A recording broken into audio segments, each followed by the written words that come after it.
শিৱসাগৰত গোটেই ৰাতি হিংসাত্মক ঘটনা সংঘটিত কৰিছে।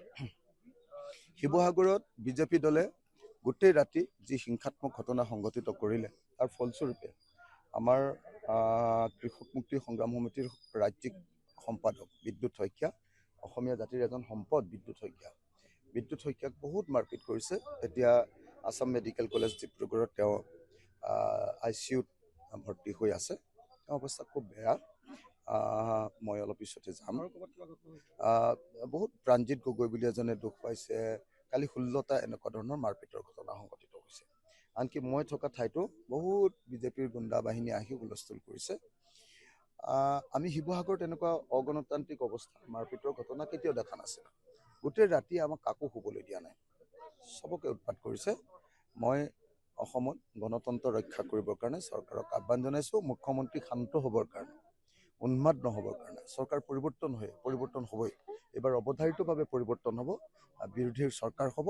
গতিকে উন্মাদ নহ'বৰ কাৰণে মুখ্যমন্ত্ৰীক মই আহ্বান জনাইছোঁ। জ্যেষ্ঠ নাগৰিক বহুকেইজনে কিন্তু ভোটদান কৰাৰ পৰা বিৰত থাকিল, মানে বঞ্চিত হ'ব লগা হ'ল। নিৰ্বাচনী আয়োগৰ এটা মোৰ খুব বেয়া লাগিছে যে আমাৰ ইমৰান শ্বাহ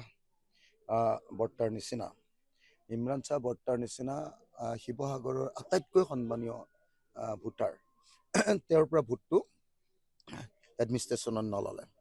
এডমিনিষ্ট্ৰেশ্যনে বিজেপি চৰকাৰৰ নিৰ্দেশত ইলেকশ্যন কমিশ্যন অফ ইণ্ডিয়াই যিবিলাক মানুহে অপজিশ্যনত ভোট দিব পাৰে বুলি ভাবিছে তেওঁলোকৰ পৰা ভোট লোৱা নাই। বৈবিধ্য লোকৰ পৰা এইটো ভাবি চিন্তি পৰিকল্পিতভাৱে কৰা কাম।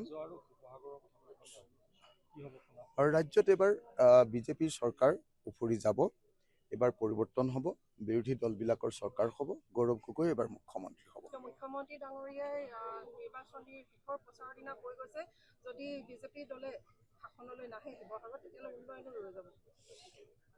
উন্নয়ন বিজেপি দল থাকোঁতেও যি হৈছিলে সেইটো হৈ আছিলে।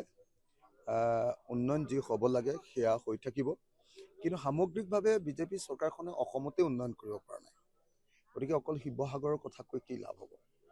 কেইখনমান অভাৰব্ৰিজৰ বাহিৰে এই চৰকাৰে কৰা ডাঙৰ উন্নয়নমূলক কাম কাজ, মানুহৰ জীৱন পৰিৱৰ্তন কৰি দিব পৰা কাম কাজ মোক কোনোবাই দেখুৱাব পাৰিব নেকি?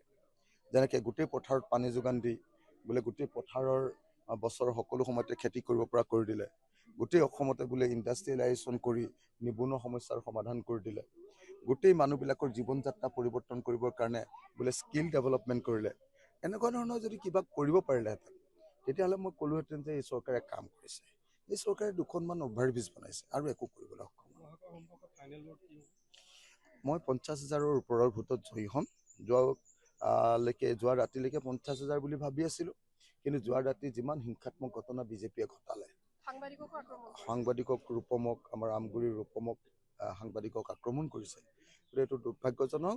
শিৱসাগৰ শিক্ষিত মানুহৰ ঠাই, চিভিলাইজ ভদ্ৰ মানুহৰ ঠাই, সভ্য মানুহৰ ঠাই। গতিকে মানুহে এবাৰ বিজেপিৰ বিৰুদ্ধে ভোট দিব। আমাৰ কেণ্ডিডেট, বিজেপিৰ কেণ্ডিডেট আমাৰ আপোনাৰ কুশল দৌৰী ওৰফে জয়ন্ত হাজৰিকাৰ ভাই বুলি কয় তাৰ নাম, কি দৌৰী কয়, বকুল দৌৰী, তৈল্য গগৈ আৰু প্ৰিন্স নামৰ এজন ল'ৰা। এই 3জন মানুহে আটাইতকৈ বেছিকৈ উৎপাত কৰিছে। পুলিচক FIR দিছোঁ, মই DGPক জনাইছোঁ, মই চিফ ছেক্ৰেটাৰীকো জনাইছোঁ। দেখা যাব।